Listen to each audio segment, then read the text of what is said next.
अब तक अफसर बनने के लिए एक लंबी तैयारी करनी पड़ती थी। परीक्षाओं के दौर से, इंटरव्यू के दौर से होकर गुजरना पड़ता था, तब कहीं अफसर बनने का सपना पूरा होता था।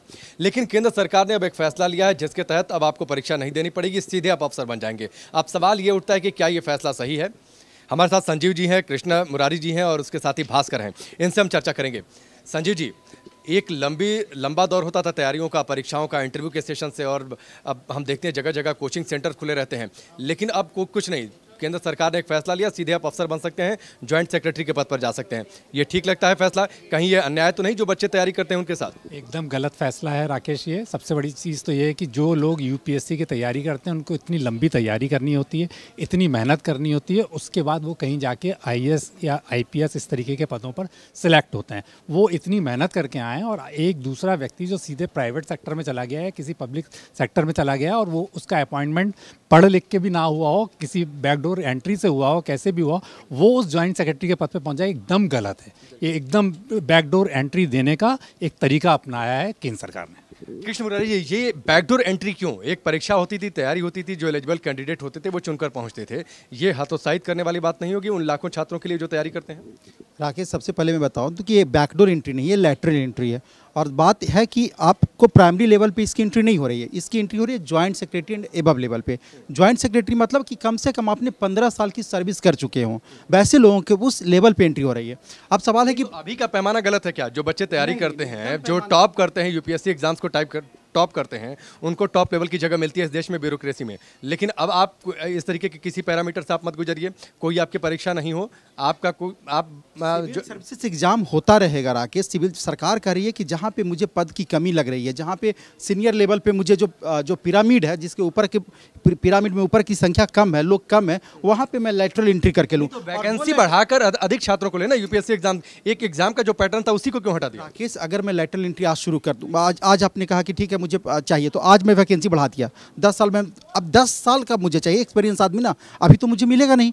तो अगर वो एंट्री मैं कहाँ से लाऊंगा, वो प्रोफेशनल्स कहाँ से लाऊंगा? तो वो प्रोफेशनल मैं प्राइवेट फील्ड से लाऊंगा। प्राइवेट फील्ड में जो लोग किसी कंपनी के सिरमौर हैं, बड़े पदों पे हैं, जो एमबीए हैं, जो आईएम के प्रोडक्ट हैं, उन लोगों को सेलेक्ट, जो कैलिफोर्निया यूनिवर्सिटी से, जो हार्वर्ड प्रोडक्ट है, उन लोगों को लाया जाता है। आप भी देखते होंगे कि जो आईएएस सेलेक्ट हुआ, आईएएस सिलेक्शन के बाद उनका मंसूरी भेजा गया, ट्रेनिंग सेशन पे भेजा गया। एकदम बिल्कुल हाईली ऑब्जेक्शन वाली चीज़ कह रहे हैं मुरारी। कोई इस तरीके से लोग नहीं आएंगे, अपने चुने हुए टाइप वाले लोग होंगे इसमें। इनकी बैकडोर एंट्री का पूरा प्लान है इस तरीके से। जो आदमी इतना आईएएस आदमी कैसे बनता है, पूरी उसकी ट्रेनिंग होती है, सारी स्क्रिप्टिंग सिखाई जाती है, नोटिंग सिखाई जाती है। प्राइवेट सेक्टर का आदमी आ जाएगा, उसको क्या नोटिंग पता होती है? प्राइवेट सेक्टर में आप काम कर रहे हैं, आप देखिए एकदम ओपन। और शायद भास्कर मेरा सवाल है कि जो बात इन्होंने कही है, संजीव जी ने जो बात कही, जो और आरोप कांग्रेस की ओर से लग रहा है कि दरअसल बैकडोर एंट्री अपने लोगों के लिए, संघ के लोगों के लिए करवाया जा रहा है, ये बात आप इससे इत्तेफाक रखते हैं? नहीं, एकदम गलत बात है, एकदम गलत बात है। आरक्षण व्यवस्था जो है, मैं बहुत अच्छा एग्जांपल दूंगा आपको। सोशल मीडिया पे आज से 1.5 साल पहले की ट्वीट फेसबुक पे हिट हुआ था कि अंकित श्रीवास्तव और टीना डालबी 190 नंबर के साथ टीना डालबी ने आईएएस पास कर लिया, 230 अंकों के साथ वो आईएएस पास नहीं कर पाया। मतलब उसके पास वो तीसरा चांस था उसका, उसके बाद वो कभी आईएएस नहीं बन सकता। उसके अंदर कैपेसिटी थी, पॉसिबिलिटीज़ थी, लेकिन अब वो ज़िंदगी में आईएएस नहीं बन सकता। लेकिन इसमें तो फिर नहीं, तो इसमें उनको कहाँ मौका मिलेगा? यही तो 10 साल बाद भी अगर वो चाहेगा, ही हैज़ ऑप्शन। अगर उसने अलग फील्ड में काम किया और 10 साल बाद उसको सीधे मौका मिल रहा है ज्वाइंट सेक्रेटरी बनने का, ये एक अच्छी व्यवस्था है। जिसका नाम ये ले रहे हैं, जरूरी थोड़ी कि उसको मौका मिले। मौका तो उन लोगों को मिलेगा जिनकी एंट्री होनी है, और फिर इसका एक पूरा सिलेक्शन प्रोसेस होता है भाई। नहीं, और यही सवाल नहीं मुरारी जी, एक बात बताइए, जो बात ये कह रहे हैं, और इन्होंने एक एग्जांपल दिया कि चलिए शायद 10 साल बाद वो किसी रूट पर रहे, उनको मौका मिल जाए, ज्वाइंट सेक्रेटरी बन जाए। लेकिन क्या इस बात में पूरी इस बात की संभावना नहीं है, गुंजाइश आपको नहीं दिखती है कि इसका दुरुपयोग होगा, अपने लोगों को एंट्री दिलवाई जाएगी, सरकार जिसको चाहेगी उठाकर बिठा देगी? राकेश, मुझे एक चीज़ बताइए कि आपको किस पे शक है? नंदन नीलकणी के कैलिबर पे शक है?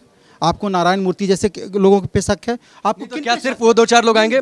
सिर्फ 2-4 लोग आएंगे? मैं ये कह रहा हूँ ना कि आईआईटीएंस, हम आपके देश में कितने आईआईटीएंस हैं, आईएम के लोग हैं, उन लोगों को आप ला सकते हैं ना। आपके पास एक पॉसिबिलिटी है, जो लोग यहाँ पे छूट गए थे। जो इनका, संजीव जी एक बात बताइए, इनका ये कहना है, आप मंशा पर सवाल क्यों खड़े कर रहे हैं? मैं ये कह रहा हूं, आप मंशा पर नंदन नीलकर्णी का नाम ये ले रहे हैं। इतने बड़े लोग ज्वाइंट सेक्रेटरी की पोस्ट पे थोड़ी आएंगे।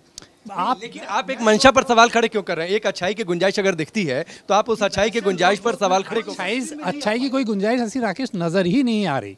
प्राइवेट सेक्टर का आदमी जॉइंट सेक्रेटरी मतलब जॉइंट सेक्रेटरी बन के आईएएस का लेवल। राकेश मुझे एक चीज़ बताइए, आप आईआईटी में चले गए थे, है ना, आपकी इच्छा थी कि मैं इंजीनियर बन के कुछ करूं, 30 साल उम्र हो गई, आपका आईएएस का अटेम्प्ट खत्म हो गया, आप आईएएस नहीं कर पाए, आपको लगा कि नहीं मैं प्राइवेट फील्ड में जाऊंगा, नासा में जाऊंगा और दिस मैं करूंगा। अब आपको उसके बाद लगा कि अरे यार मैं तो समाज के उस जो करना चाहिए था मैं नहीं कर पाया, तो क्या आपको मौका नहीं मिलना चाहिए?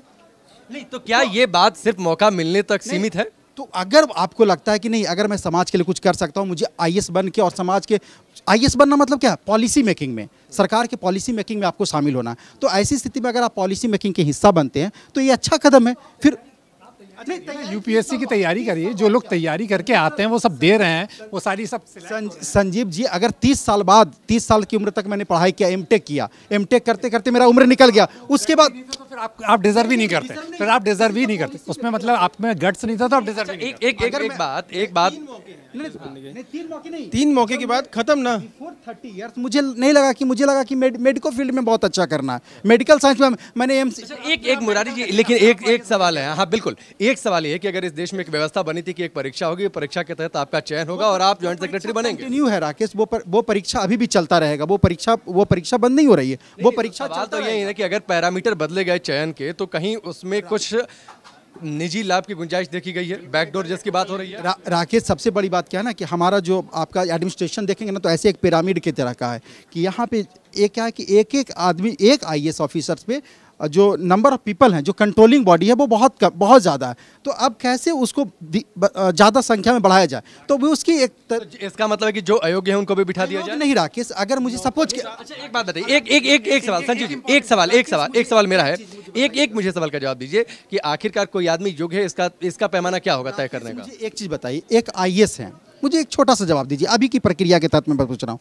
एक आईएएस हैं आपको मैं मान लीजिए कि आप आईएएस हैं, आपको बना दिया जाता है हेल्थ सेक्रेटरी, आपको मेडिकल साइंस के बारे में क्या जानकारी है, आप हेल्थ के कामों को कैसे करेंगे, कैसे उसका मूल्यांकन करेंगे? बेस्ट एग्जांपल है प्रसार भारती में जो डीजी होते हैं वो आईएएस होते हैं। अगर एम्स के डायरेक्टर को मैं लेटरल एंट्री करके लाता हूं और उनको मैं स्वास्थ्य सेक्रेटरी बनाता हूं तो इसमें क्या ऐतराज है? एक तो वैलिड पॉइंट है ना कि अगर मेडिकल सेक्रेटरी अगर किसी को स्वास्थ्य विभाग में सेक्रेटरी बनते हैं और उनको मेडिकल डिपार्टमेंट का बैकग्राउंड, एक्सेप्शन भले ही हो सकता है, एक आध एक्सेप्शन भले ही हो सकता है, लेकिन जब इनको ट्रेनिंग दी जाती है तो हर डिपार्टमेंट में भेजा जाता है, हर डिपार्टमेंट का और जो ये वर्क होता है ये एडमिनिस्ट्रेटिव वर्क होता है, it is nothing related with medical work, ये कोई टेक्निकल वर्क नहीं होता है। जब आप ऑफिसर होते हैं तो आपको टेक्निकल वर्क नहीं, लेकिन एक बात बताइए,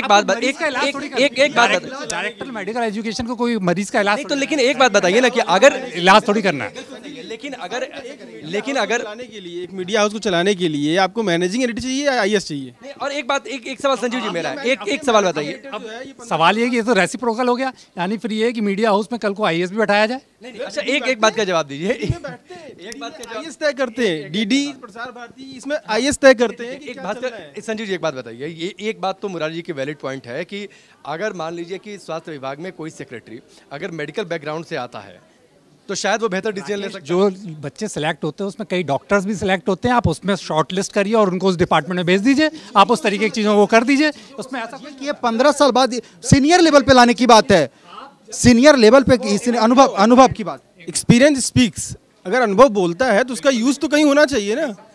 चीज़ ये कि जहाँ ये सारा चीज़ें होनी है कि इंटरव्यू लेवल पे, कहाँ तो आप ये कह रहे हैं कि हम रिटन और ये सर करप्शन और इंटरव्यू खत्म कर रहे हैं क्योंकि इंटरव्यू से करप्शन होता है, वहीं आप इंटरव्यू के जरिए उन लोगों की एंट्री दे रहे हैं 10 अलग से जिसमें सिर्फ इंटरव्यू होना है। ये एक नया बात है, कह रहे हैं कि इंटरव्यू तो सरकार खत्म कर रही है, तब इंटरव्यू के जरिए से इंटरव्यू 4th ग्रेड में खत्म करने की बात थी, 4th ग्रेड में खत्म करने के हो रहा है। 4th ग्रेड में जो एंट्रेंस एग्जाम और दाएं बाएं के तरीके थे बंद, खाली इंटरव्यू हो रहा है। तो इंटरव्यू तो इज द बेस्ट प्रोसेस होता है। ये सारे जो 10 अपॉइंटमेंट है केवल on the basis of interview होंगे, तो फिर तो करप्शन, यानी आपको जिसको रखना है आपने इंटरव्यू में एक बोर्ड बनाया, आपको ने कहलवा दिया, वो सिलेक्ट हो गया। अभी प्रक्रिया तय नहीं हुई, हो सकता है कि सरकार इसमें प्रक्रिया ये ले नहीं। अभी जो नए आने के लिए लोकपाल बनाने के लिए एक संविधान बना, उसमें ये तय हुआ कि सुप्रीम कोर्ट का चीफ जस्टिस, विपक्ष का नेता, सरकार का नेता रहेगा। तो ये अलग अलग लोग हैं ना। अगर कुछ गड़बड़ होगा तो तय करेंगे ना। वैसे यहाँ भी बॉडी में अलग अलग लोग होंगे। कि मान लीजिए एक तय फॉर्मेट, यूपीएससी के अगर इसके लिए सरकार क्या करेगी, पर्सनल जो डिपार्टमेंट है आपका, है ना, उसी डिपार्टमेंट में यूपीएससी को कह दे कि हाँ जी आपको ज्वाइंट सेक्रेटरी लेवल पे 5 लोगों को लाना है, लैटरल एंट्री चाहिए, आपको इसका एग्जाम नहीं लेना है। तो इसमें क्या दिक्कत है? सरकार एक बोर्ड बना देगी, एक आयोग तय कर देगी जिससे उसकी एंट्री होगी। अच्छा बाकी इसमें क्या दिक्कत है? अगर मान लीजिए कि किसी सही जगह पर कोई सही व्यक्ति पहुंचता है, एक प्रक्रिया तय कर दी जाती है, उसके तहत अगर सरकार लाती है, क्या प्रॉब्लम है उसमें? ये एक बड़ी बात है ना राकेश, ये इतना आसान नहीं है। इसका जितना डिटेल अभी तक साइट्स वगैरह पे आ रहा है उसमें क्लियर कट ये मेंशन है कि जो एक डिपार्टमेंट बनाया है वो डिपार्टमेंट जो है वो सबके आपके फॉर्मेट्स लेगा और on the basis of interview वो सिलेक्ट किए जाएंगे। वो पीएसयूज के भी हो सकते हैं, वो प्राइवेट सेक्टर्स के भी हो सकते हैं, इसलिए इसमें कहीं कोई ऐसी चीज़ नहीं है। और जहाँ केवल इंटरव्यू बेस की बात आती है वहाँ सिर्फ जैक लगना और ये सारी चीज़ें एंट्री होना बड़ा लाजमी होता है इस इंडिया जैसे कंट्री। संजीव जी इसमें कुछ नहीं कर सकते, नहीं ये नहीं कर सकते संजीव राकेश। अभी आप देखिएगा कि बहुत सारे आईएएस के बेटा आईएएस के नाम, वो जिनके पूरे हायरार्की आईएएस हैं, तो क्या उनके जीन में आईएएस हैं सारे? तो सवाल आईएएस का बेटा आईएएस, तो पता चला कि जहाँ ज्वाइंट सेक्रेटरी की है, जहाँ आईएएस का बेटा आईएएस नहीं बन पाया वहाँ उसको घुसाने की एक पावर पॉइंट बनेगा। इस तरीके की बहुत सारी चीज़ें होंगी जो आपको आने वाले समय में अगर ये इम्प्लीमेंट होता है तो देखने को मिलेंगे। सर मुझे ये बताइए कि अभी जजों की नियुक्ति कैसे होती है? जजों की नियुक्ति की प्रक्रिया क्या है? नहीं प्रक्रिया नहीं, जजों की यही सवाल है ना। क्या जजों की नियुक्ति के लिए कोई आयोग है? क्यों एक बॉडी ही तो कर रही है, तो क्या फिर आप सुप्रीम कोर्ट के जज या हाई कोर्ट के जज वो गलत हैं? वो नहीं सर नहीं। मुझे लगता है कि ये बहस आप अभी लंबी चलेगी और लंबी तब तक चलेगी जब तक का इस पर नियुक्तियां शुरू नहीं हो जाती हैं या फिर सरकार एक तय फॉर्मेट के हिसाब से सामने नहीं आती है कि किस हिसाब से ज्वाइंट सेक्रेटरी के लेवल के पदों पर लोगों को बिठाया जाएगा। गुंजाइश गलतियों की हर जगह होती है। अब सरकार के ऊपर जिम्मेदारी है कि इस सिस्टम को फुल प्रूफ कैसे बनाए ताकि योग्य लोग उन पदों तक पहुंच पाएं, ताकि जिस मंशा के साथ सरकार आगे बढ़ रही है वो मंशा सफल हो पाए। फिलहाल अभी के लिए बस इतना।